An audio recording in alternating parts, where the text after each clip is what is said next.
So, how the heck do you launch a service, whether it's your first or your next or your multiples of services?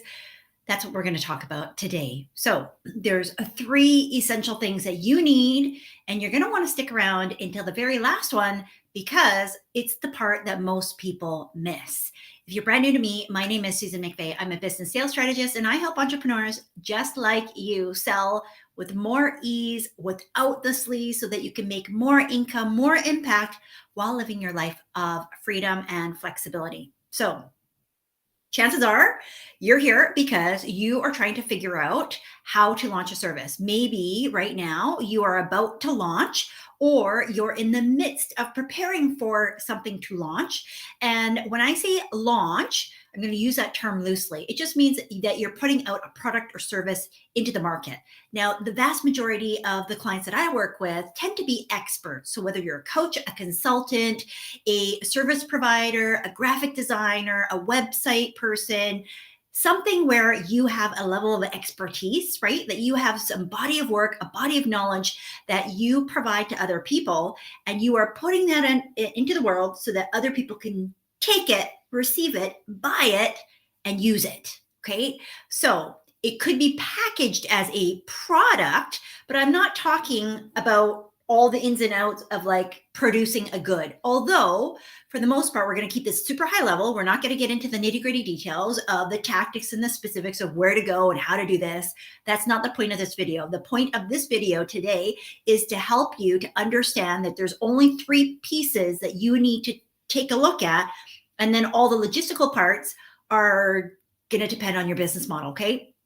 So services tend to be easier to launch because there's fewer things to actually think about versus an actual product like that, where you're going to have to figure out manufacturing, wholesale, retail, cost of goods, the whole supply chain, which as consumers, we've all seen the impact of. Okay. So, number one, your offer.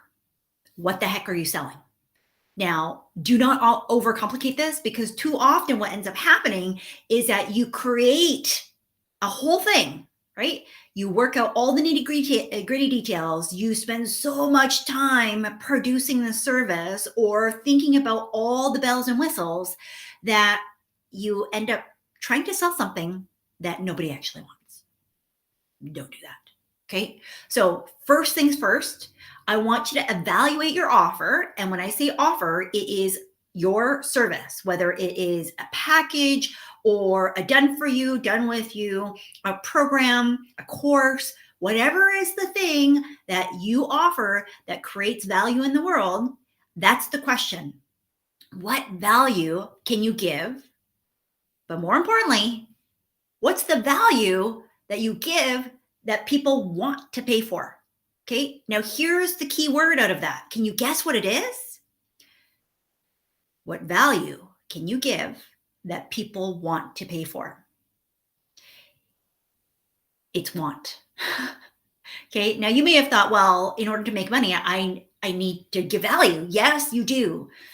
But the value that you provide inside of your offer is going to be represented by what people want and what they can pay for.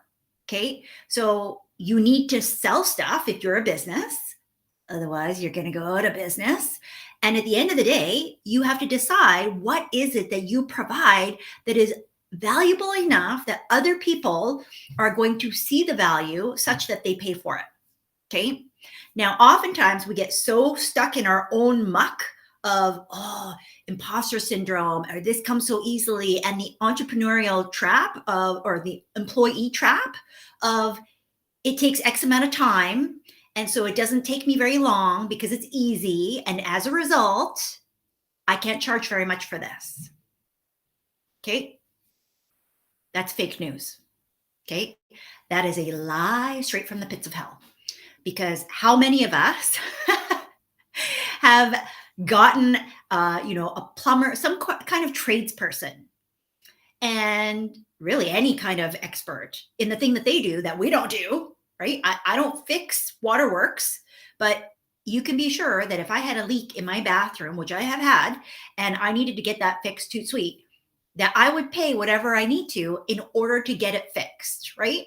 That I'm not haggling over 10 or 20 or 30 or even $100. If there's water flooding my house is more valuable than me paying 100 or 200, sometimes $500, $1,000 for somebody to come in and fix it right now.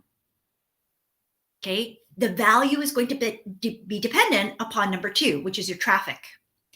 Who is the buyer? Who do you want to buy? Who do you want to work with? Who is the offer designed for?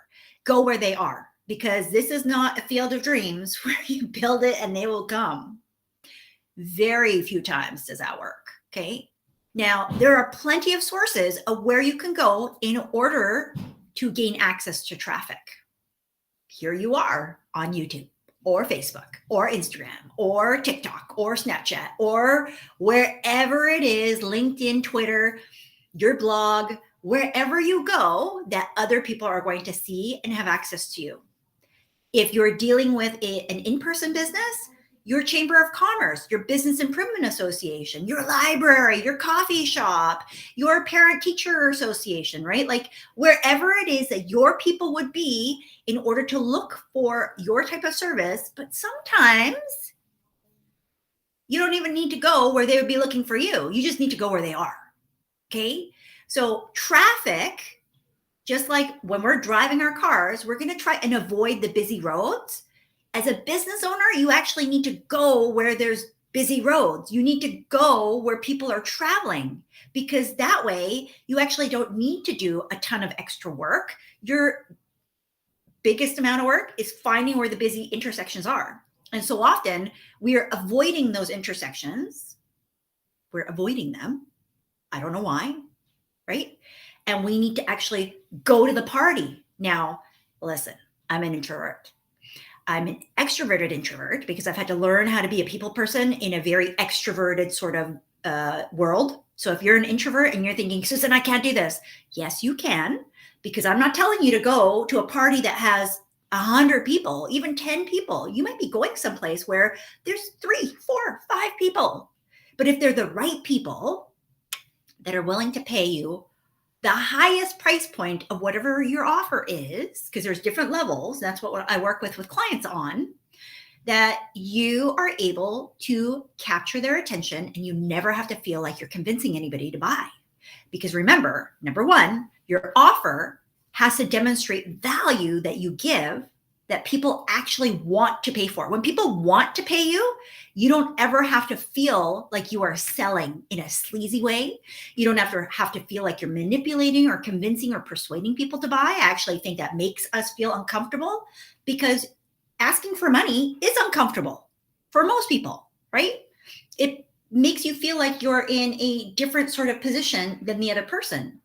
That we need to flip. That's a video for another day.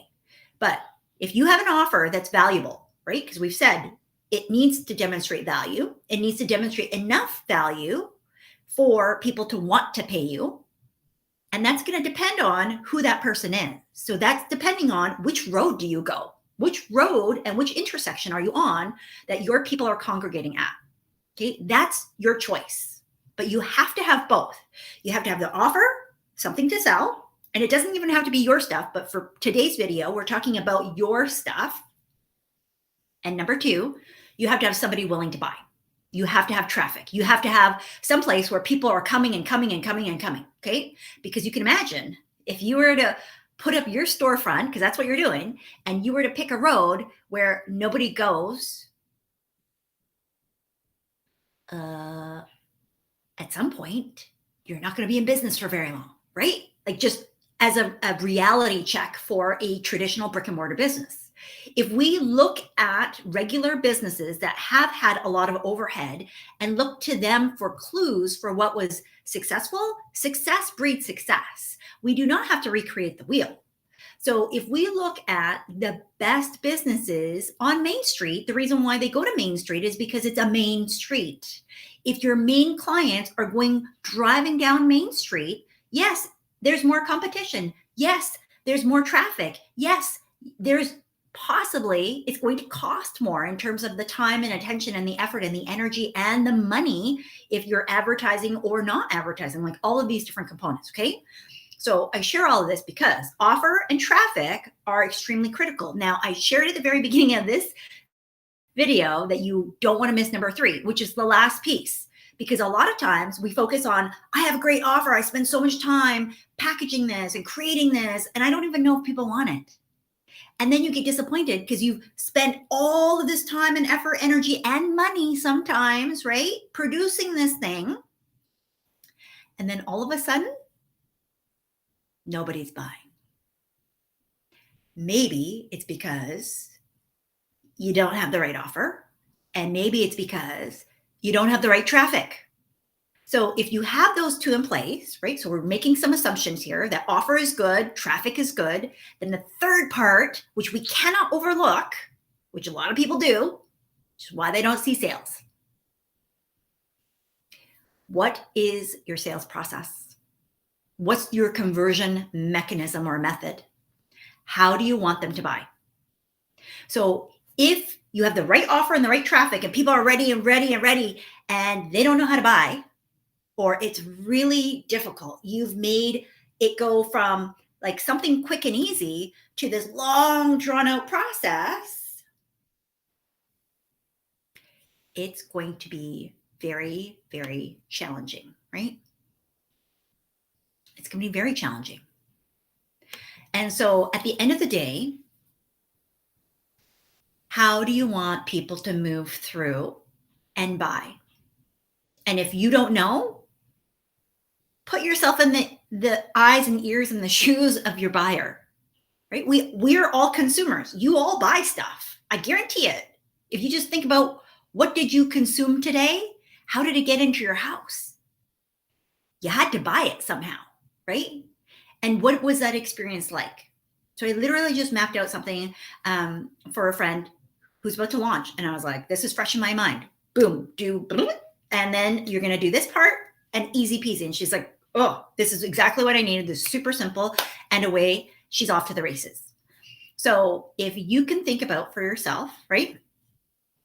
What is your sales process? How do you want people to buy? And if you don't know what your sales process is, how do you want to buy? If you were in the shoes of your client, how would you navigate from, I just found out about you, I want to buy this thing, because we already talked about that in number one, that is extremely critical, that the value that you're giving is what people want to pay for. So if they already want to pay for it, then how would you allow them to do that? What's the simplest way possible, right?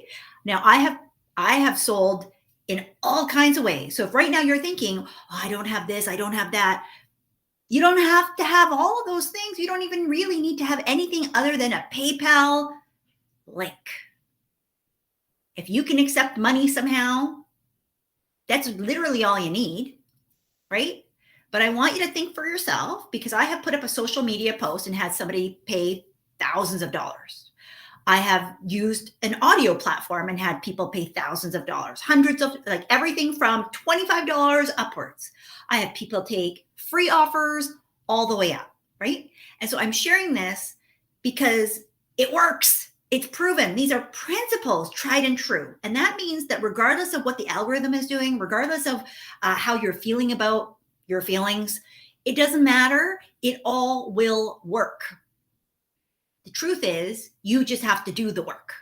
And so some of this is going to depend on what feels most aligned to you. Can you sell from the stage? Yes, that's a conversion method.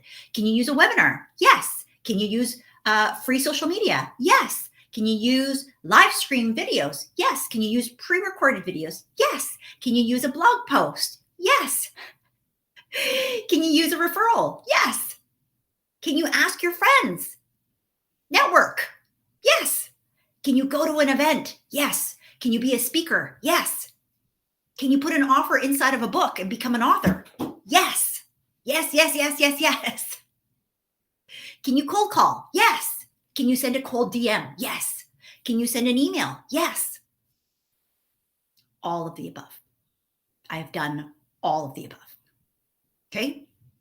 So I'm not telling you to do anything that I myself have not personally done, that I myself have not personally been okay to do. And that's one of the reasons why I can share all of these different processes with you when I'm helping my clients. But here, particularly, that you don't want to skip this step. Okay. That you want to make sure that you think through what is your sales process because it has to be aligned to how you want to sell. More importantly, how you want people to buy. Because if I tell you the best way to sell is through a sales conversation, it tends to be the easiest for beginners and even 7, 8, 9 figure companies. Why do you think they have sales teams, sales departments? Because they have people actively selling. And most of those salespeople, guess what they're doing? They're having conversations with people because it is the single most impactful way, especially when you're selling complex services, things where people need more explanation, or relationship-based products and services, programs, offers that cost more money. You often need to have a dialogue. Okay, not always. Like I said, I have sold tens of thousands of dollars worth of things literally through text without ever getting on a call with anybody. But I've also been doing this for more than 20 years. I technically have been in the world of business for 40 years. Okay. So I say this because I've done this over and over and over and over again, and because I've seen patterns that stand the test of time, at least 4 decades. Okay. So 3 things. Let's recap. Number 1, to launch your service, you need an offer. You need value that's demonstrable. I don't know how to pronounce that word, that you give, right? So it's demonstrated value that you give to your people that they actually want to pay for. Number 2, you need to go where traffic is, your traffic, where your buyers are already congregating or hanging out or would be available for you to be able to make your offer. And the last but not least, you have to think about how you want people to buy. How are they going to buy your service? How do you want to sell to them? Those 2 things should be aligned because they're 2 sides of the same coin, buying and selling. That mechanism meets in the middle. Okay. And so if you have mapped out your sales process and it's not aligned to how you want to sell, it doesn't matter if you have an offer and traffic, you're going to have a blockage. You're going to have people that get stuck, mostly because you don't want them to go through. Like you're going to resist this. And so you may be seeing lots and lots of opportunities, but you're not going to be able to launch, or you're not going to launch successfully. So I share this because I want to make sure that you do not get stuck as you're mapping and planning out and launching your services now and in the future. Okay. So if you need help, comment. I think there's a link. Reach out.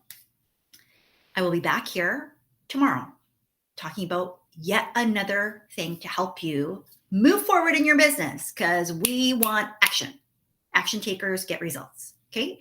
So promise me that when you spend the time to learn anything, whether it's from me or somebody else, that you are going to implement something, because that's ultimately, we got to do the work. We got to commit to doing the work.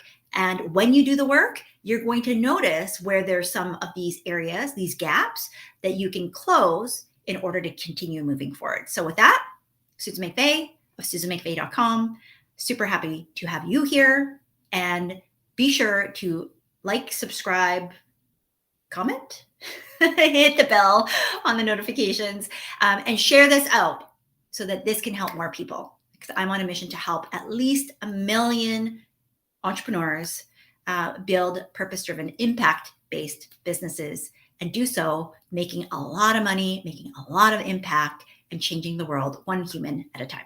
Thanks so much, and we will talk to you again very soon. Bye-bye.